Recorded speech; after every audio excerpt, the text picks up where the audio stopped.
자, 변시사례형 풀이하는 기본 접근법. 자, 기본 접근법. 자, 변시사례형을 풀이하는 기본 접근법을 보겠어요. 자, 기본 접근법이 뭐다? 판례가 정답이다. 사실 이건 인이 바뀌도록 뭐 있어요 생각하세요. 이건 칠법 전체가 그래. 칠법 전체가. 네. 칠법에서 도대체 이론을 배울 게 뭐가 있냐고요. 이론을 할 게 없어요. 그런데 형법의 이론은 판례만큼 권위가 있어요. 제형 법정지위라. 제형 법정지위라 어디까지 이 처벌하는 게 윤리의 최소한이냐 여기에 대한 것이 있기 때문에 거기는 좀 학설을 좀 알고 있을 필요가 있어야 돼요. 있어요. 그죠? 그래서 이거 알고 있어야 되고 그렇지 않고 이쪽에 이제 형법이 아닌 민법이라든가 민사법이라든가 공법에서는 학설 필요 없어요. 이미 이성인들이 해놓은 거예요. 자, 형법은 이성인의 작업이긴 하지만 제형 법정주의이기 때문에 법정의 법으로 만들어져요. 민법하고 민사법하고 공법은 민사법하고 공법은 민사법은 이성인들의 이성적 거래 활동이에요. 이코노믹 액트가 이성인들만 할 수 있다고 봐요. 이성인들만 할 수 있다고 그래. 그 이성을 가진 자들이 누구냐? 시민이에요, 시민. 그러니까 시민은 계급적 개념이기 때문에 시민이에요. 요거 조금은 이제 조금 가외적인 좀 여담인데, 그 공산주의는 인민민주주의 공화국이라 하잖아요. 인민민주주의. 인민이 뭐죠, 인민? 인민. 자, 중화인민공화국, 네. 북조선인민공화국, 이제 인민이라 하잖아요. 인민. 자, 인민인데, 인민은요, 사회적 개념인데요. 사회적 개념인데, 이 공자 있죠, 공자. 공자에 혹시 노민이라는 거 혹시 들어본 적 있어요? 중용이라든가 아니면은 그 논어에 이 그러니까 노나라 사람이에요. 노나라 백성이에요. 근데 이 인은요 지배계획을 말해요. 통치계획을 말해요. 민은요 피지배계획을 말해요. 그래서 제가 공산주의 국가들 인민민주주의 하면요 뭐야 쟤네들은 공산당은 인이고 그러면 밑에 있는 사람들은 피지배계획처럼 민이 그럼 뭐야 계급 철폐를 하기 위해서 나온 게 공산주의잖아요. 네네네. 그런데 근데 알고 봤더니 이미 이 안에 계급적 요소를 갖고 있잖아요. 유교의 노민이란데 그 인자하고 민자는 철저하게 계급적 개념이에요. 그래서 노나라 사람이 아니에요. 노나라 귀족이 5월 동지에 보면 이제 오나라 사람과 월나라 사람인데 그 오민 월민이 아니에요. 오인 월인이에요. 지배계급. 민들은 상관이 없었어요. 누가 지배하나. 민들은 소속감이 없었어요. 그 화족들은 그러니까 중국 사람들 있잖아요. 그 화족 지금은 중국이지만 옛날에 화족이란 말이에요. 화족들은 그 자기들이 중간에 산다고 했는데 그 중간이 어디냐면 세계 중간이 아니었어요. 현재 중국 대륙의 중간이에요. 현재 중국 대륙의 중간에 살고 있었어요. 화족들이 거기가 촉당인데 거기가 저기예요. 저기 사천 이쪽이에요. 그러니까 안쪽에 내륙 지역이에요. 중국의 내륙 지역에 거기에 정 가운데 살고 있어서 중하라 그랬어요. 그런데 이제 그게 어떻게 얼떨떨이 하다 보니까 진나라도 시왕은 또 이제 화족이 아니에요. 그러다가 화족이 만든 나라가 이제 최초의 나라가 한나라예요. 그래서 저기 한나라 사람들이잖아요. 얘네들이. 진나라가 아니고 한나라가 최초의 화족의 나라고 화족이 이제 중원을 자기들이 장악하면서 나온 나라의 그 중국의 중간을 그러고 나서 이제 한나라 다음에 이제 그다음에 위진 남북조가 생기면서 위진 남북조가 남북조로 중간이 나뉘고 위진이 다 갈아치우고 있어요. 이제 밖에를 5 16구 이런 것들 있잖아요. 그게 다 있잖아요. 다 밖에 있는 것들이에요. 그 밖에서 선비족들, 여진족들, 우리 종족이에요. 그게 그 많은 종족 중에 동이족이 있는 거예요. 다 같은 민족이에요. 그게. 그 민족이 어디서부터 어디까지 하면 지중앙아시아 있죠? 키르기스탄, 거기서부터 여기까지예요. 한반도까지가 다 이렇게 걸쳐져 있어요. 시베리아 이쪽으로. 다 걸쳐져 있어요. 근데 이러면 이제 쟤는 국뽕이 그런데 그게 역사적 사실이라니까요. 그러다가 이제 이민족들이 들어오니까 이민족들 땅까지 이제 중국 땅으로 편입이 된 거예요. 원나라 때 최강으로 넓혀져 버렸죠. 그리고 나서 명나라가 이제 들어서면서 그러면서 그 원나라 땅을 그대로 승계한 거예요. 넓은 땅. 예. 그 다음에 청나라 가잖아요. 네. 청나라 가니까 그 다음에 원나라 땅에서 청나라 땅 있잖아요. 만주 지역하고 그 다음에 사할린 저쪽 지역이 다 편입이 돼요. 그쪽으로. 그때 편입돼요. 그러니까 남쪽 지역이 편입이 안 돼요. 위쪽 지역만 계속 이제 영토 확장이 일어나요. 그러다가 이제 러시아하고 다투면서 위에 땅 이제 뺏기죠. 원래는 저 북극까지가 얘네들 땅이었어요. 청나라 그 북해라고 하는데 거기가 이제 북극해 그쪽에. 그래서 이제 그런 식으로 북해라고 하는 거거든요. 거기가 이제 그쪽이 다 있었는데 다 뺏겼죠. 다 뺏겼죠. 사할린스크 무슨 스크 조약인데 하여튼 그런 조약을 뺏기죠. 그러니까 이제 그런데 이제 그러니까 이 인자하고 민자가 그런 개념이에요. 인민이란 개념은 어쨌든 그런데 이 이제 서양 세계에 있어서는 그 시민과 그 다음에 비시민으로 나눴어요. 그러니까 무슨 얘기냐면 아테네 시민과 아테네 시민이 아닌 비시민으로 나눴어요. 그게 이제 그 시민권자란 개념이에요. 거기에 지금 현재 유럽의 서양의 웨스턴 유럽, 그러니까 웨스턴 그쪽 지역의 시민권자, 그리고 이제 시민권자가 아닌 영주권자, 영주권자가 아닌 난민, 유랑민 이렇게 세 개로 나눠요. 거기도 그 유랑민이 바로 유태인들이에요. 유태인들은 원래 히브리인이라고 하잖아요. 그 히브리인이 다 유태인은 아니에요. 히브리인의 히브리가 여기저기 떠돌아다닌 자예요. 원래 의미가. 그걸 이브리라고 하기도 하는데 그 히브리족 안에 가장 이제 집시도 히브리예요. 그래서 집시도 히브리고 그다음에 유태인들도 디아스포라 따라서 여기저기 유랑하고 다니니까 히브리예요. 그리고 그 성경에 보면 한 곳에 정착하지 말라 그래요. 절대 정착하지 말라 그래요. 근데 그 정착하지 말라고 그랬는데 정착한 놈이 있어요. 카인이요. 카인과 아벨. 카인과 아벨 할 때 그 카인이죠. 카인의 첫째 아들이 에녹이거든요. 그 에녹을 낳으면서 성을 쌓아요. 성을 쌓아서 거기다 에녹이라는 성 이름을 지어놓으면 자기 아들 이름을 지어줘요. 이걸 에녹성이라 한다. 그 에녹이 이제 비기닝이에요. 영어로. 시초다. 우리나라로 치면 항상 왕조하면 조자 써요. 태조. 태조. 고려도 태조. 조선도 태조. 조를 시작하잖아요. 예, 이 조가 에녹이에요. 저기서 성경에서. 그 에녹이 2명이 나와요. 카인의 자손인 에녹이 나오고 아벨이 이제 죽거든요. 그래서 이제 셋이라는 아들이 이제 대신 이제 다시 태어나게 해서 셋의 4대 손인가가 에녹이에요. 거기도 에녹이에요. 그때 비로소 하나님의 이름을 불렀다 그래요. 그러니까 최초로 하나님 이름을 불렀다 그래서 에녹이에요. 근데 그쪽 계열은 절대로 정처, 우리나라 말에 정처 없는 이발길 이런 노래도 있잖아요. 옛날에 트로트 중에 뽕짝 중에 오늘 또 걷는다마는 정처 없는 그 정처가 한 곳에 고정돼서 사는 장소거든요. 그 정처가 없어야 돼요. 정처하면 죽여버린다고 그랬어요. 하나님이 정처하면 죽여버릴 거야. 그래서 유목이에요. 그런데 지금 이스라엘이라는 곳에 지금 유태인들이 다 정처하고 있잖아요. 그러면 쟤네들은 작살나는 거예요. 성경에 하면.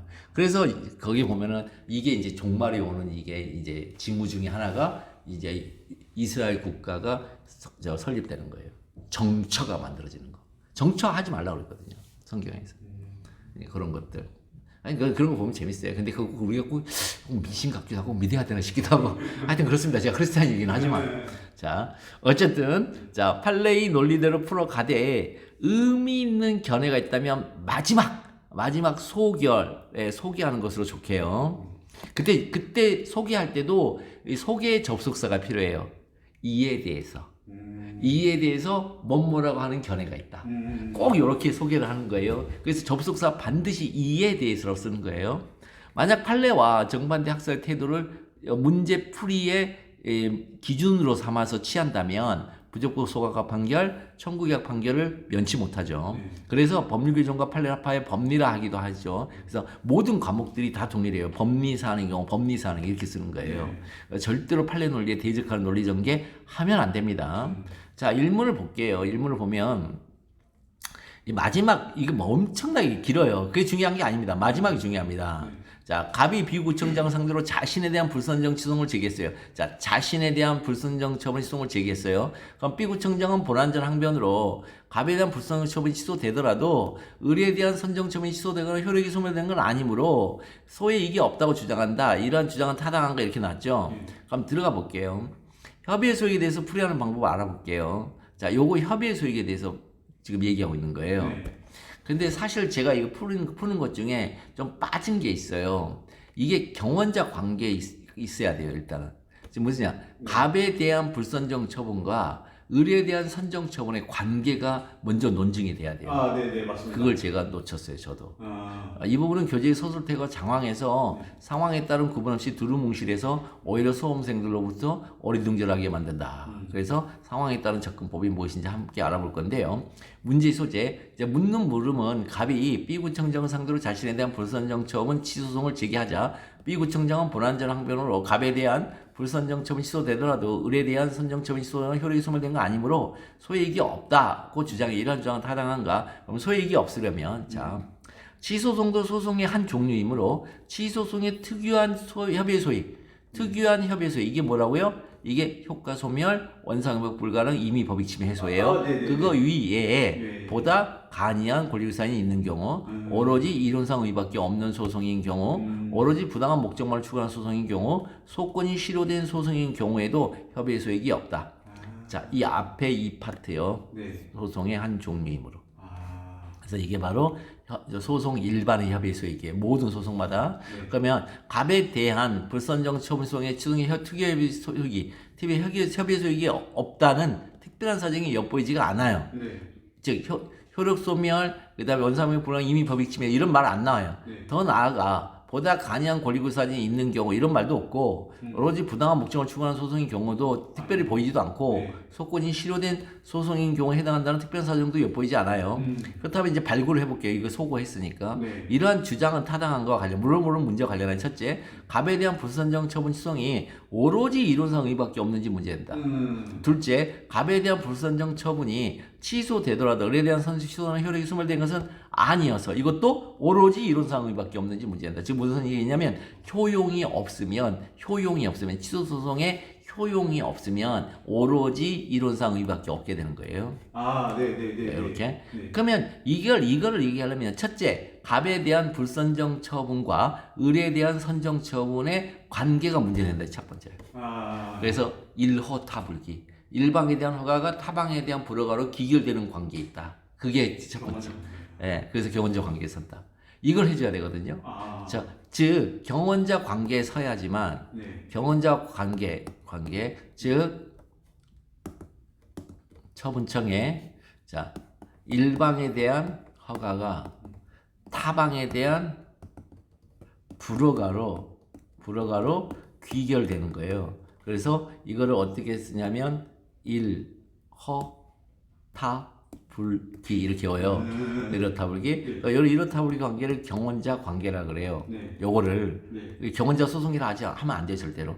경원자 관계라 그래요. 그럼 이 경원자 관계 섰을 때 비로소 이 일방에 대한 허가 처분 취소일 때는요. 처분 취소를 제기할 때는 이 타방이 있잖아요. 타방이 제3자로서 이제 원고적 격이 있어요. 그 다음에 자신에 대한 불허가 취소송을 제기하잖아요. 이 경원자 관계 있을 때 그럴 때는 직접 상대방으로 수범자 이론에서 원고적 격이 당연히 인정돼요. 그때는 이때는 수범자 이론에서 직접 상대방이니까 이거 거부 처분이냐만 검토하면 돼요. 요렇게. 그러니까 요게 빠졌어요. 여기 빠져가지고 아주 이제 난감해요. 요거 들어가야 됩니다.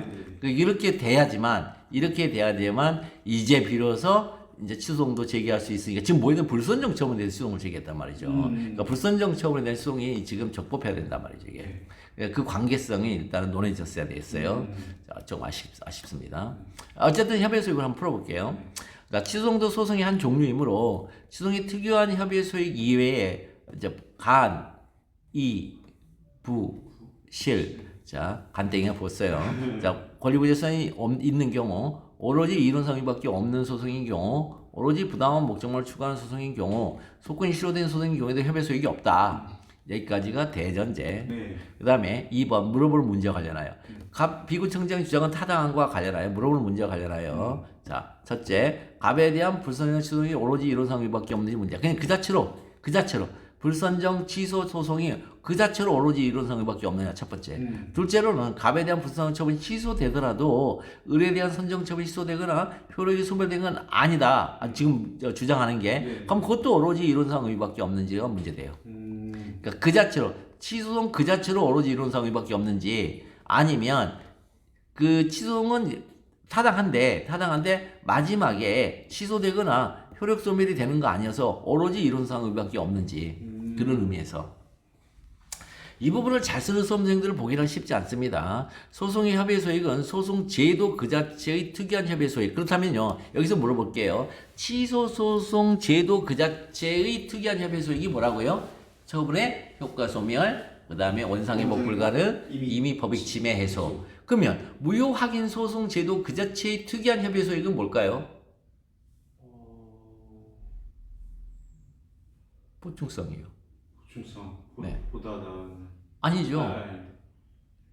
즉시 확정의 민사소송에서 배웠다. 즉시 확정의 혹은 확인의 이의 혹은 보충성. 네. 이게 바로 무효 확인 소송 특이한 협의 소익이 이익에 대한 그 논의죠. 근데 현재는 그거 필요 없다 하죠. 판례가. 그 다음에 왜냐하면 기속력이 있기 때문에 판결에. 그 다음에 그 부작위 확인 소송의 특이한 협의 소익은 뭘까요? 특이한 협의 소익은 자기에 대한 부작위 보충성이에요. 그래서 자기 처분이 나오게 되면 부작위 확인 소송은 부적부 소각화돼요. 협의 소익이 없어서. 그러니까 어떻게 해야 돼요? 소변경을 해야죠. 그러니까 부적부 소각화 판결이 나올 것 같으면 소변경이 항상 뒤따르는 거예요. 무조건. 그거 판례가 기소근무라고 그랬어요. 법원에. 네, 그거 해줘야 돼요. 이 무슨 얘기인지 아시겠죠? 네네. 그거 위에도 무효확인 취소송이든 무효확인 소송, 부작위 확인 소송이든 권리구제의 최후적 수단이라는 소송제도, 권리구제의 최후적 수단 소송제도에서 기인하는 협의 소익을 알아야 이 문제를 잘 풀이할 수 있습니다. 이 문제는 처벌 효과 소멸, 원상회복이 불가능, 이미 법익침해 해소라는 측면의 문제가 아니에요. 그러니까 여기 절대 아니에요. 그러니까 여기다가 이제 병렬적으로 써버리면 안 된다고요. 시중의 사례집처럼. 오로지 이론상 의미밖에 없는 청구이냐가 문제되는 경우에요. 그 경우 최후적 권리구제 수단인 점에서 소송 제도를 이용할 수 없다는 거예요. 그거는 최후적 권리구제 수단은 안 된다는 거예요. 그 이유는 권리구제 전혀 효용이 없음에도 소송을 제기하는 것은 원고가 국가폭력제도죠, 이 소송은. 그래서 피고에게 폭력을 행사하는 것이라고 보기 때문에 그래요. 그러니까 이 피고에게 폭력을 행사함으로 이 국가폭력제도인 사법기구가 협조 못 해주겠다는 거예요. 네가 쟤를 막 패는데 옆에서 협조 못 해주래. 양 팔과 두 다리를 붙잡아요, 사법기구가. 그리고 야, 얘 졸라 패. 이거 똑같단 말이에요. 그러니까 그거 안 되겠다. 그게 바로 간이부실이에요, 전부 다. 그렇게 우리가 그 구속해서 너한테 마음껏 패라고 할 수가 없다. 이런 행위를 국가 권력이 하면 사법왜곡죄라고 하여 선진 각국은 그 국가 권력 행사한 자를 엄하게 처벌해요. 왜? 그렇게 하는 자들이 판사 검사들이거든요. 이렇게 옆에서 팔다리하고 이렇게 잡아주는 사람이. 그래서 바로 판사 검사예요. 일반 국민은 그런 경우 부적법 소각화 판결을 받는 거고요. 자, 근데 갑에 대한 불선정 처분 시송이 오로지 이론상 의밖에 없는지 여부를 해결하려면 이 부분은 판례를 암기하여 다이렉트로 사안포스로 들어가면 돼요. 즉, 그 판례에 암기 왜 다이렉트냐면 법조문이 없기 때문에 그래요. 그럼 판례는 자, 명법장, 명백한 법적 장애로 인하여 원고 자신의 신청이 인용될 가능 처음부터 배제되어 있는 경우에는 원고의 청구 오로지 이론상 의무와 실제 효용이 없으므로 자, 당해 처분의 취소를 구할 정당한 이익은 부정된다. 이렇게 쓰고 있죠. 법률상 이익도 아니고 소송상 이익도 아니고 정당한 이익이라고 있어요. 소송 일반이기 때문에. 네. 취소 소송 그 자체면 소송상 이익이겠지만. 네. 그래서 이것도 이 의미가 있단 말이죠. 그럼 상의 경우 주유소 운영 자격자 모집 공고에 적시된 신청 자격을 갖추지 못하면 명백한 법적 장애가 있게 된다. 뭐예요? 자격 요건이에요. 명백한 법적 장애. 이 자격과 관련해서요. 이거 자격. 그래서 명백한 법적 장애예요. 즉 요건 미충족이에요. 요건 미충족이 곧 명백한 법. 그러면 갑은 선정 신청서에 자신이 생업을 위하여 3년 내의 기간 동안 개발 제한 구역 밖에 거주한 사실을 기재했어요. 네. 뭐 왜 기재했냐? 개발 제한 구역 밖에 거주한 사실은요. 이거는 명백한 법적 장애인데 문제는 생업을 위해서 3년 내의 기간 동안 있었다. 그러면 이거는 이제 예외 사유에 해당해서 맞습니다. 법적 장애가 아니에요. 네, 네. 근데 이를 입증할 수 있는 서류를 제출하지 않았어요. 그러면 이런 서류 제출을 안 한 게 명백한 법적 장애냐는 거예요. 근데 이런 서류의 성격이 소장 심사 단계에서 자료로 보완될 수 있는 자료일 뿐이기 자료이기 때문에 명백한 법적 장애를 원고 자신의 신청이 인용될 가능성이 처음부터 배제되어 있는 경우는 아니다. 그러니까 처음부터 배제되는 게 아니고 이 서류를 끝까지 보완을 못하면 그러면 이제 부족부 소각가 나오게 되는데 보완의 가능성이 될 수 있어요. 가능성이 살아 있으므로 처음부터 배제 확정된 게 아니죠. 배제되어 있는 경우는 아니다요. 그래서 그렇다면 원고 청구는 실제 효용이 없지 아니하므로 갑에게 불상처분 시효가 정당한 이익은 부정되지 않는다. 그렇다면 갑에 대한 불상처분 시효는 오로지 이론상 의밖에 없는 것은 아니다. 주어진 목차에 대한 평가를 해줘야 되죠. 자, 요거 사안포섭 1대1로 이제 하는 거예요. 네. 요거. 그래서 처음에 뭔가 명백한 법적 장애가 있냐를 먼저 따지고 그렇다면 명백한 법적 장애가 있다면 원고 자신의 신청이 인용돼서 처음부터 배제되어 있는 것이고 네. 그다음에 그러니까 무슨 얘기냐면 없다면 만약 그러니까 원고 자신의 신청이 인용돼 가지고 처음부터 배제되어 있지 아니하면 명백한 법적 장애가 없다. 맞습니다. 예. 그러니까 명백한 법적 장애가 없다면 이거는 원고의 청구가 이론적 의미와 실제 효용이 없는 것이 아니다. 아니니까 뭐다? 정당한 이익은 부정이 아니고 부정되지 않는다. 그러니까 부정된다, 반대로 인정된다가 아니고 부정되지 않는다. 네, 부정되지 않는다. 노트 개정을 쓴다 그래요. 노트 개정을 이렇게 노트 개정, 노트. 자, 그러면 여기서부터 자, 명백한 법적 장애가 어떤 경우인지를 알아야 합니다. 이런 처분 요건의 미충족입니다. 자, 그래서 그 다음 문장이 이렇게 나옵니다. 원고 자신의 신청이 인용될 가능성이 처음부터 배제되어 있는 경우입니다. 이렇게. 그러면 여기서 무슨 얘기냐? 여기서 조심해야 돼요. 왜 조심해야 되느냐? 뭐라고 쓰냐면요. 신청 인용이에요. 청구 인용이 아니고. 신청. 예, 신청 인용. 따라서 자, 이거 원고 자신의 신청이라 하고 있지 원고 자신의 청구라고 하지 아니한 것을 조심하세요. 왜냐하면 취소 인용 판결을 전제로 한다면 원고 자신의 청구라고 해야 돼요. 네. 판결이니까. 네. 그런데 그것이 아니기 때문에 원고 자신의 신청이라 하면 자, 신청에 따른 처분을 의미합니다. 그러니까 명백한 법적 장애는 신청에 따른 처분이 안 나오는 것이지 네. 명백한 법적 장애이기 때문에 청구에 따른 판결이 안 나온다. 그게 아닙니다. 요거. 자, 원고 자신의 신청이 인용될 가능성이란 자, 원고 자신의 신청이 인용될 가능성은 신청한 처분이 발령될 가능성을 말합니다. 그러므로 신청한 처분의 요건을 충족하면 인용될 가능성이 있게 되죠. 보통 재량행위이기 때문에 그렇죠. 그런데 원고 자신의 신청이 인용될 가능성이 처음부터 배제되어 있다는 것은 반드시 거부 처분이 나올 수밖에 없음을 의미하는 거죠. 그러면 이 경우는 오로지 신청한 처분의 요건을 충족하지 못한 경우를 말하죠. 요건 미충족일 때 그럴 때는 처분 처분을 발령해서 안 되죠. 기소행위든 재량행위든 어쨌든. 맞습니다. 그럼에도 불구하고 요건이 충족됐다고 하면서 처분을 발령해버리면 이게 사실 오인이죠. 네네. 결론적으로 자, 명백한 법적 장애로 인하여 원고 자신 신청이 인용될 가능성이 처음부터 배제되어 있는 경우란 바로 이걸 말하죠. 처분의 요건을 모두 충족하지 못한 경우를 의미하게 됩니다. 그러면 자, 다시 항상 이렇게 논리라는 건 그 다음을 맞는 거예요. 그럼 처분의 요건을 모두 충족하지 못한 경우에서 명백한 법적 장애로 인하여 원고 자신의 신청이 인용될 가능성이 처음부터 배제되는 경우에 해당하면 자, 이렇게 또 받아주잖아요. 이거를. 네, 맞습니다. 자, 우리 판례를 그 경우를 원고의 청구가 이론적 의미가 있으면 실제 효용이 없다고 평가해요. 우리 판례는 그 경우를 원고의 청구가 이론적 의미만 있을 뿐 실제적 효용이 없다고 평가를 해요. 자, 실제적 효용이 뭐냐가 이제 문제가 돼요. 취소송을 통해 얻게 되는 현실적인 유틸리티, 이득을 말해요. 그럼 현실적인 유틸리티는요, 정치, 경제, 사회, 문화적인 모든 이득을 총칭해요. 그럼 정치, 경제, 사회, 문화적 이득 전체를 아우르는 말이 법학 용어로 있어요. 이게 정당한 이익이에요. 정당한 이익이란 말은 정치, 경제, 사회, 문화적 모든 제2이익을 말해요. 이런 거 아마 못 들어보셨을 거예요. 이거 판례를 무지하게 읽어봐야 판례가 어떻게 기퉁에 쓰여져 있거든요. 그럼 전체적으로 판례를 정리해보면 명백한 법적 장애로 인하여 원고 자신의 신청이 인용될 가능성이 처음부터 배제되어 있는 경우에는 원고의 청구가 이론적 의미가 있으면 실적 효용이 없으므로 당해 처분 시효가 정당한 이익은 부정된다. 이제 무슨 말을 하는지 이해할 수 있겠죠. 이제 이렇게 쭉 내려오면서 자, 이해했으면 그 이해를 기초로 사안포섭을 해보겠어요. 사안포섭은 판례 문구에 사례 표현을 붙이는 작업에 1대1 관계로. 근데 다이렉트로 1대1 관계로 붙일 수도 있고 1대1로 못 붙이니까 1 일 해가지고 이렇게 지나갈 때 징검다리 역할하는 법률 개념을 사용한 규범적 평가 요게 여기에 들어가야 되는 경우도 있어요. 이제 이걸 저는 징검다리라고 부르거든요. 네. 그런 경우도 있어요. 그럼 이미 말했다시피 주유소 운영 자격자 모집 공고에 적시된 신청 자격을 갖추지 못하면 자 모집 공고에 적시된 신청 자격 이걸 갖추지 못하면 명백한 법적 장애가 있게 되죠. 네. 갑은 이제 선정 신청서에 자신이 생업을 위하여 3년 내의 기간 동안 개발 제한 구역 밖에 거주한 사실을 기재했어요. 뭐냐? 생업을 위하여 기간 동안이라 생업과 3년 내라는 걸 기재를 했단 말이에요. 이거를 거주 사실을 기재를 했어요. 근데 기재만 해서 이걸 기재하면 이걸 뭐라 그래요? 사실 자료.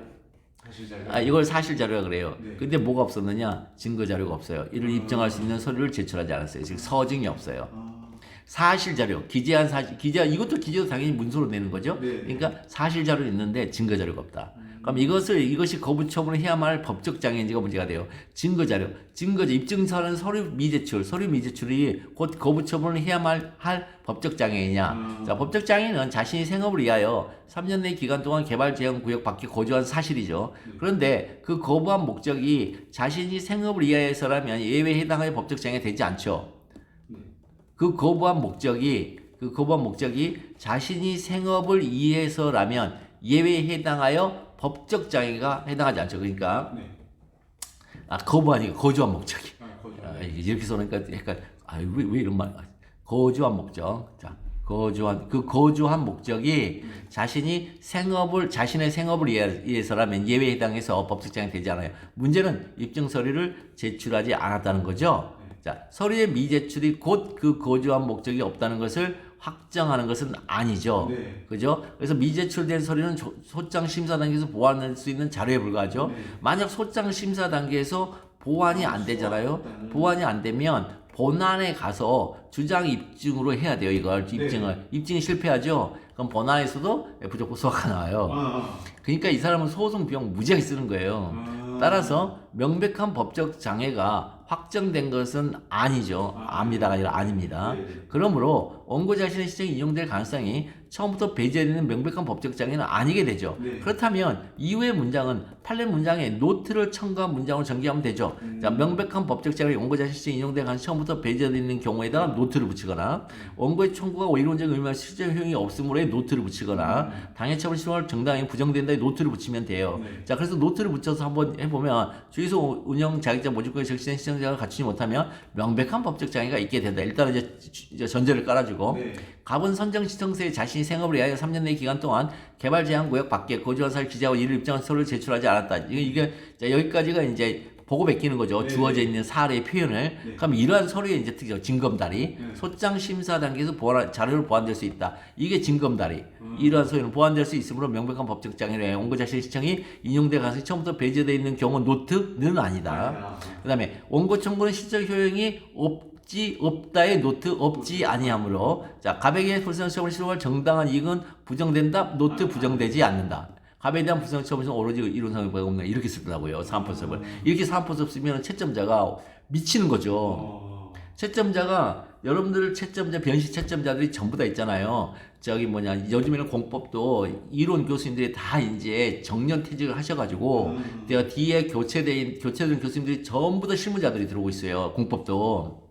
아니면 헌재 연구관 하셨던 분이 들어오거나 헌법은 여기 들어오시니까 그분들이 이제 이 사례형을 채점하시잖아요. 그럼 본인이 헌재 결정서에 썼거나 아니면은 소장의 판결문에 썼던 거 있죠. 그 문구를 그대로 쓰면은 그냥 쭉쭉쭉쭉 마치 술이 술술술술 넘어가듯이 계속 읽어서 뒤에 취해버려요. 답안에 취하면 당연히 70점에서 80점이 나와요. 그러면 나 그냥 불합격이 안 돼요. 사례형에서 7과목이 이제 민법은 또 좀 더 점수가 높지만 100점이지만 7과목이 100점 만점에 70점에서 80점. 그다음에 150점 만점에 70% 80%인 120점.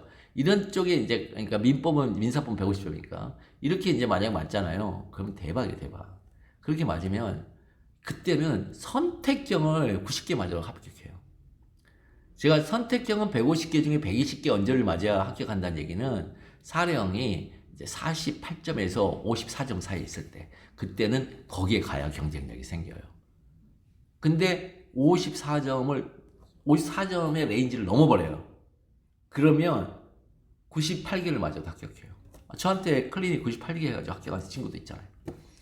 거기 넘어가 버리니까. 그러니까 이런 식의 글쓰기를 자꾸 하도록 이렇게 자극을 주면은 제가 이제 항상 우리 변시하는 친구들한테 친구들은 걔네들은 참 법학적인 게 마인드가 없어. 그런데 제가 볼 때는 그걸 가르쳐 줬어야죠. 그걸 가르쳐 주지도 않으면서 리걸 마인드 없다고 하면 어떡하냐. 리걸 마인드는 나누기 판단하기예요. 여러 상황으로 경우의 수를 나누기. 나누어진 경우의 수마다 그 독자적인 판단 기준 제시하기예요. 이게 리걸 마인드예요. 그럼 이제 협의 소익도 어떻게 나눴어요? 취소 소송의 취소 특유의 협의 소익과 경우의 수를 둘로 나눴어요. 네. 소송 일반의 협의 소익으로 나눴어요.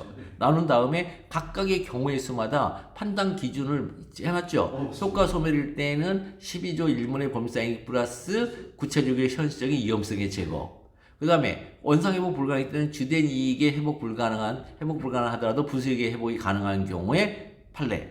그 다음에 이미 법익 침해 해소도 그 처분으로 직접 침해되는 법익은 해소됐으나 처분의 잔존으로 인하여 침해되는 법익이 남아있는 경우에는 그때도 여전히 취소행위 협의 소익이 이 판례가 있단 말이에요. 그런 판례들을 구체적으로 판단 기준으로 다 판례들이에요. 경우의 수를 나눈 다음에. 그 다음에 여기도 마찬가지죠. 오로지 이론상 의밖에 없는 거는 효용이 없는 거. 명백하게 취소를 통하여 회복되는 효용 자체가 없는 거. 그래서 효용 자체가 없을 때 그걸 어떻게 처리할 것이냐. 이렇게 이제 들어갈 명법장과 정당한 이익으로 연결된다는 거, 명법장이. 이렇게. 그러니까 이런 것들이 경우의 수로 구별한 다음에 구별된 그 경우의 수마다 판단 기준으로 판례들이 존재한다. 그건 시험 문제 나오죠. 판례가 존재하지 않는다. 시험 문제 안 나옵니다. 그래서 시험 문제 안 나옵니다. 소권 실효 시험 문제 안 나옵니다. 소권 실효는 곧 부재소 합의예요. 그럼 부재소 합의가 뭐에 있죠? 계약서에 있어요. 네네네. 그 계약서 쓰면 그 즉시 부적부 소각해줘요. 그 시험 문제 내겠어요? 안 내겠어요? 100% 명백한데 왜 시험 문제 내요? 판단 기준을 통해서 판단을 해야만은 매우 유동적인 상태에 있을 때, 불분명한 상태, 이럴 때만 시험 문제 내는 거예요. 그런데 소권 실효 이건 너무 명백하지. 부재소 합의에 특약이 있는데. 그 다음에 보다 간이한 권리구제사 이것도 애매하니까 목적 취지 기능 등을 달리함으로 이 판례가 나와버렸단 말이죠. 소송 사이에. 그러면 비교가 불가능하다. 보다 직접적 모덴이란 비교 자체가 불가능하다. 그러니까 안 된다. 괜찮다. 서로 간에 그냥 따로따로 자기 길을 가면 된다. 서로 비교가 불가능하다. 자기 길을 따로 가면 된다. 민사소송도 제기해도 되고 그 다음에 항고소송이 취소를 제기해도 되고 무효항소송을 제기해도 상관없다. 그렇게. 그럼 두 소송을 같이 가는 거예요. 같이 가는. 그러면 이제 모순 충돌이 생길 수 있잖아요. 소송 간에 모순 충돌이 생길 수 있잖아요. 네. 그럴 때는 이제 관련 청구 소송에 이제 병합으로 이제 가는 수밖에 없죠. 그래서 그게 네, 관련 청구 소송에 병합을 가는데 과연 근데 관련 청구 소송이니까 그게 이제 이것도 이제 의문점이 생기는 거죠. 좀 그런 면은 있어요. 그게 어쨌든 따로따로 가면 돼요. 그 다음에 이제 그래서 이제 리걸 마인드가 나누기, 경우의 수로 나누기, 나누어진 경우의 수 각자마다 판단 기준 판례가 제시하기. 그런데 경우의 수로 학자들이 나눴는데 판단 기준이 없더라, 판례가. 그러면 시험 절대 안 나오기. 시험 보면 이미 정해졌잖아요. 자, 그 다음에 갑에 대한 불선정 처분이 취소되더라도, 설령 취소되더라도, 을에 대한 선정점이 취소되거나 효력이 소멸되는 건 아니다. 이제 오로지 이론상 의밖에 없는지 여부 해결하기. 자, 취소행위 특유 협의소액. 자, 취소행위 협의소액이란 행정소송법 4조 1호의 취소를 통한 권리보호의 필요성이죠. 네. 필요성인데 문제는 취소행위 대상기 원칙적으로 취소행위 협의소액이 있습니다. 예외적으로 효과소멸 원상회복 불가능, 이미 법익 침해 해소 등이 있게 되면 협의소액이 없게 됩니다. 이거는 이론이 아니라 법률 규정 해석 즉 행정소법 4조 1호 때문에 나온 것이라 했어요. 즉 행정소법 4조 1호 때문에 나왔어요. 요거 때문에. 이거. 그러니까 행정소법 4조 1호 때문에 나온 것이 취소송 특유의 협의소액이거든요. 문제는 취소를 포함한 모든 소송이 가져야 할 협의소액도 있다는 거예요. 취소 소송의 협의소액이란 학설과 판례가 구체적인 취소의 과정에서 만들어가는 것입니다. 더 나아가 취소를 포함한 모든 소송은 최후적 권리구제수단이에요. 그것도 소송 절차와 판결이라는 국가의 합법적 폭력에 기초하고 있습니다. 그래서 그 폭력을 사용할 수 없는 상황에서는 소송을 이용할 수 없다고 봅니다. 그런 상황에서까지 인정한다면 원고가 국가폭력기구를 통해 피고에게 폭력을 행사하는 것이라고 보았기 때문에 그래요. 그 결과 모든 소송은 보다 간이한 권리부사이 있는 경우라든가 혹은 오로지 이론상 의의밖에 없는 경우라든가 혹은 오로지 부당한 목적만을 추구하는 경우라든가 혹은 오로지 소권이 실효된 경우에는 소송을 이용한 폭력 행위에 국가가 협조할 수 없다고 봐요. 이것을 간이부시라고 합니다. 그 중에 아까 봤다시피 요거는 민사 소송과 그다음에 항고 소송 있을 때 한 번 있어요. 여기에 논하는 게. 그다음에 강사 인가. 기본행위와 인가처분 사이의 관계. 그때 시험 문제 나온다는 거. 그다음에 오로지 부당한 목적만을 추구한 소송은요. 요거는 없어요. 치소송에. 부당한 목적만을 추구한 소송은 뭐냐면 여러분들 혹시 들어보시면 학교에서 혹시 들어봤는지 뭔데 저희 때는 소위 일원 소송 이렇게 배웠어요. 일원 소송. 일원이 뭐냐면 10원, 100원, 1000원 할 때 일원이요.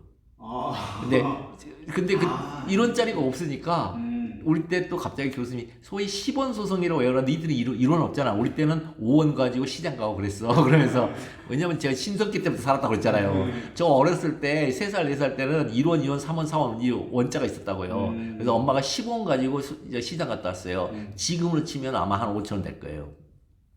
근데 어느 순간 이제 그 1원짜리가 다 없어지고 이제 전부 다 10원으로 이제 대체되고 지금은 10원도 없죠, 거의. 지금은 500원짜리도 안 쓰니까 사람들이. 자, 이렇게 소위 일원 소송이에요. 무슨 얘기냐? 계약상 1원을 받게 돼 있어요. 1원을 받게 돼 있는데 소송을 제기해서 소송을 질질 끌면은 1억짜리, 2억짜리, 심지어 10억짜리 소송이 돼요. 그러면 승소하잖아요. 그럼 승소하면 10억 1원을 받는 거예요. 소송 비용은 원고의 부담을 하니까, 피고의 부담을 하니까 자기가 이겨서. 그러니까 무슨 얘기예요? 괴롭히는 거죠. 1원을 받아내기 위해서. 부당한 목적이 바로 1원을 받아내기 위해서 혹은 1,000원을 받아내기 위해서 10억의 소송을 제기한다는데 소송 비용을 10억이 들게끔 만드는 소송이에요. 이게 부당한 목적이에요. 이 목적이라는 게 그런 의미예요. 여기에. 그러니까 부당한 목적은 소송 제도를 부당하게 이제 하는 거를 말해요. 부당하게 이제 이용하는 거예요. 그래서 근데 문제는 이 10원이든 이제 100원이든 이건 뭐예요? 계약상의 금액이에요. 계약상의 금액. 이 계약상의 금액을 받아내기 위해서 혹은 법정 채권일 수도 있어요. 그러니까 이미 계약 채권이든 임의적인 계약 채권이든 법정 채권이든 그 채권을 받아내기 위해서 이 소송 비용이 과도하게 드는 이런 소송을 제기하면 부당한 목적만을 추구한다 그래요. 그러니까 이거는 취소소송에는 없죠. 취소소송에는 계약상의 금전 채권이 발생할 수가 없어요. 처분이 발생하는 거지. 그렇죠? 이거 안 돼요. 그 다음에 오로지 소권이 실효된 경우도 없어요. 취소소송에. 왜냐하면 이건 부재소 합의예요. 아니 처분하면서 처분에 너 불만 있더라도 제소하면 안 돼. 이 합의할 수 있어요, 없어요? 합의 불가능이죠. 합의는 대등한 관계에서 대등성에서 합의가 가능하지. 지금은 처분은 우월성, 일방성이란 말이죠. 거기다가 이것까지 만약 인정해버리면 그러면 취소는 절대로 제기 못하죠. 처분서에다 뒤에다가 어떤 분쟁이 발생하더라도 소를 제기하지 않습니다. 여기에 동의합니다. 사인하라고 이렇게 나오면 그거 큰일 나잖아요. 그러니까 이 두 개만 옵니다. 그러니까 이거 두 개, 간이 부실 중에 이 두 개가 문제가 된다. 그 중에서 청구 인용 판결, 즉 취소 판결 자체를 받을 것이라 전혀 기대할 수 없는 경우, 요거를 오로지 이론상 의무밖에 없는 경우라고 해요. 그거를 이제 문제로 살펴보고 있어요. 지금 현재. 그러니까 취소는 소송의 일반의 협의의 수익, 즉 간이부실 중에서 원칙적으로 오로지 이론상 의무밖에 없는 경우만 검토가 가능해요. 물론 요것도 사실 이제 하긴 하는데 잘 이건 시험 문제 안 내니까 요것만 시험 문제 많이 내거든요. 보다 간이한 권리구사에 있는 경우, 오로지 부당한 목적을 추구하는 경우, 오로지 소권이 실효된 경우와 관련된 시송을 생각하기는 어려워요, 사실은. 요거는 안 한단 말이에요. 근데 요것과 관련해서 이제 수리처분 무효확인 소송과 양도 양수 계약 무효확인 소송, 요거 이제 두 개 간에 이제 비교가 가능하냐, 이제 그게 가끔 한번 나와요. 자, 그 다음에 청구 인용 판결 자체를 받을 것이라 전혀 기대할 수 없는 경우인 오로지 이론상 의미밖에 없는 경우를 주어진 문제에서는 두 경우 나누잖아요. 나눠요. 주어진 경우는 나눕니다. 나눠요. 자, 그래서 지금 주어진 문제가 근데 사실 그 두 경우밖에 없어요. 첫 번째 오로지 이론상 의미밖에 없는 게 첫 번째가 뭐냐면 자, 첫째 신청인이 수인인 경우 타방 신청인이 제기하는 이 취소소송 그 자체가 취소 인용 판결을 받을 수 있을까? 요거하고 그러니까 타방 신청인이 받을 수 있을까? 요거하고 네. 둘째는 취소 인용 판결을 받더라도 일방 신청에 대한 허가가 취소되지 않다면 그 역시 오로지 이론상 의미밖에 없는 경우에 해당. 여기는 일방 취소 인용 판결의 결과 일방 신청에 대한 허가 취소가 안 되면 어떡하지? 요거. 그러니까 문제는 타방 신청인 자신이 제기하는 취소를 했는데 자신에 대한 그게 나올 수 있냐는 거예요. 허가가. 명법자니까 처음부터 못 나오는 거죠. 네네. 그럴 때 가봐야 의미가 없다. 두 번째는 설령 받았다 하더라도 명백한 법적 장애가 없어서 네. 취소 인용 판결을 받았다 하더라도 일방 신청에 대한 허가가 취소되지 않는다면 그렇다면 어떡하지? 이런 거. 두 경우잖아요. 지금 이것도 네.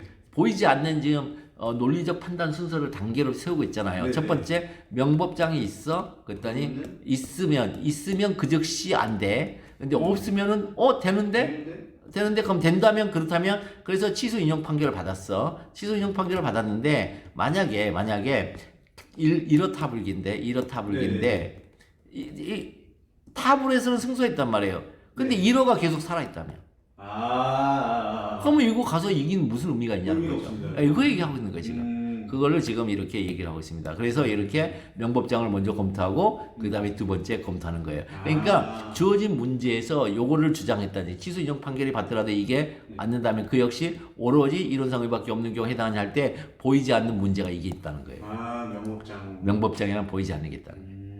첫째는 이미 검토하고 왔어요. 네. 그럼 둘째도 판례 사안의 경우를 해결해요. 판례 거부 처분이 취소되면 자 행정법 제3조 제2항에 따라서 취소 인용 판결의 취지에 따라 다시 이전의 신청에 대한 처분을 행해야 하죠. 자, 그 다음에 판결의 취지에 따라 다시 행한 이전의 신청에 대한 처분이란 자, 그래서 기속력을 쓰는 거예요. 이거 미치는 거죠.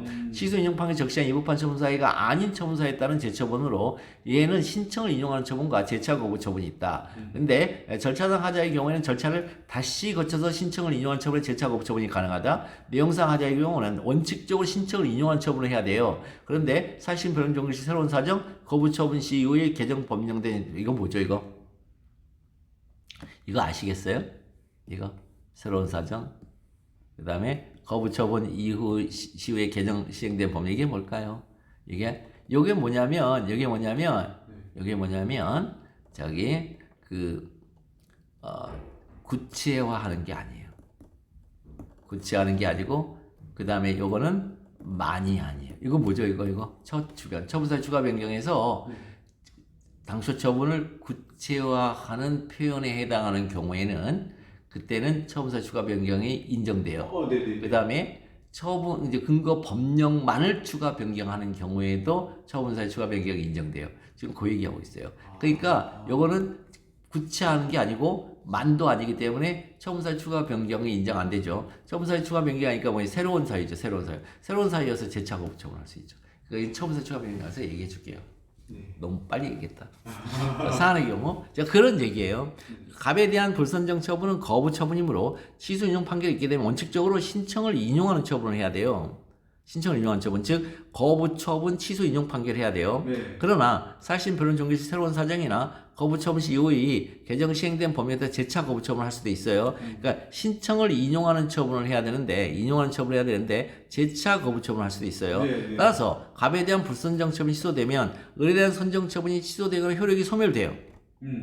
을에 대한 선정 처분이 취소되거나 효력이 소멸되고 그래서 다시 해야 돼요. 다시 오로지 이론상 의밖에 없는 경우가 아니에요. 그래서 반드시 묻는 문제에 대한 답을 해야 됩니다.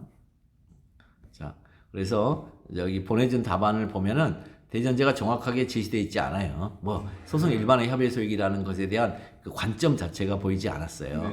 거기다가 행정법 12조 2문 언급하면 안 됩니다. 이건 소송 일반의 협의 소익에 대해서는. 자, 취소송 특유 협의 소익일 때만 이거 언급합니다. 그 다음에 오로지 이론상 의밖에 없는 경우는 이해하지 못하고 있어요. 이제 강의 토기 알았으니 다행이고요. 그 다음에 협의 소익 전반에 대한 리걸 마인드가 취약해요. 리걸 마인드가 뭐라고요? 나누기와 판단 기준. 그렇지. 경우의 수 나누기, 나눠진 각 경우마다 판단 기준, 판례를 통해서 알기. 그럼 보고 백기의 수정 답안 시송도 소송의 한 종류이므로 시송의 특유의 협의소의 이에 보다 간이한 권리구제 사안이 있는 경우 오로지 이론상 의무 간이부실의 경우에도 협의소액이 없다 이렇게 쓰면 된다는 얘기는 여기는 저 뭐냐 원칙 예외 여전히로 쓰는 게 아니라 네, 맞습니다. 비구청장의 주장은 타당한가와 관련하여 첫째 이거 빠졌어요. 자, 갑에 대한 불선정 처분과 을에 대한 선정 처분의 관계가 문제된다. 네네네. 둘째 그렇다면 갑에 대한 불선정 처분 취소이 오로지 이론상 의의밖에 없는지 문제된다. 그다음에 둘째 갑에 대한 불선정 처분 취소되더라도 을에 대한 선정 처분 취소되더라도 효력이 소멸된 건 아니어서 오로지 이론상 의의밖에 없는지 문제된다. 이렇게 이제 나눴죠. 그 대신 요 첫째가 숨은 논점이란 말이에요. 숨은 논점. 그래서 25점짜리예요. 그게. 관계를 쓰는 거하고 이거 쓰는 게 25점이에요. 그래서 이 둘째만 쓰면 어떻게 이게 25점짜리겠어요. 이거 8점짜리밖에 안 되지. 그래서 갑에 대한 불선의 처분에서 오로지 이론상의밖에 없는 점은 명법장. 그다음에 사안의 경우 써주시고. 그다음에 갑에 대한 불선의 처분이 취소되더라도 을에 대한 선정적 취소는 효력이 소멸된 건 아니어서 오로지 이론상의밖에 없는 경우 취소되면 3조 제3항에 따라 취소용 판결가 다시 이전 신청에 대한 처분을 해야 한다. 다시 이전 신청해야 되니까 을에 대한 선정 처분도 이제는 취소당한다. 다시 한다. 그래서 을에 대한 선정 처분이 다시 발령될 수도 있고 갑에 대한 불선정 처분이 다시 발령될 수 있고 갑에 대한 선정 처분이 다시 발령될 수도 있다. 자, 이렇게 쓰시면 돼요. 이렇게. 자, 그래서 갑에 대한 불선정 처분 거부 처분이 물론 취소용 판결이 있게 되면 원칙적으로 신청을 인용하는 처분을 해야 한다. 그래서 신청을 인용하는 처분을 하게 되면 여기 신청을 인용하는 처분을 해야 한다. 그러면 이제 신청을 인용한 처분을 하게 되면 뭐 어떤 현상이 일어나는지를 얘기를 해줘야 되거든요. 신청을 인용한 처분을 해야 하는데 그때는 어떤 일이 벌어져요? 자, 신청을 인용한 처분을 해야 한다. 제30조, 제29조에 따라 29조 대세였죠. 29조에 따라 자, 갑에 대한 을에 대한 선정 처분이 취소된다. 이거 써줘야 되는데 안 썼어요. 29조 대세요. 29조 취소 인용 판결의 대세요 때문에 을에 대한 선정 처분이 취소돼 버려요. 취소돼서 따라서 이제 사실심 변론 연결실 새로운 사전한 거부 처분 시 이후의 개정 시행된 법령에 따라 자 그다음에 갑에 대한 재차 거부 처분하고 을에 대한 재차 허가 처분할 수 있다. 여기다 같이 쓰는 거예요. 거기서 할 수도 있다. 그다음에 또 따라서 갑에 대한 불선정 처분이 취소되면 을에 대한 선정 처분이 취소되면 효력 소멸이 되므로 되죠. 뭐에 따라 29조에 따라 오로지 이론상 의밖에 없는 경우는 아니다. 비구청장의 주장은 타당하다. 요거 써주셔야 되거든요. 좀 아쉽네요, 이것도. 여기 조금은 미흡한 거였네요. 자.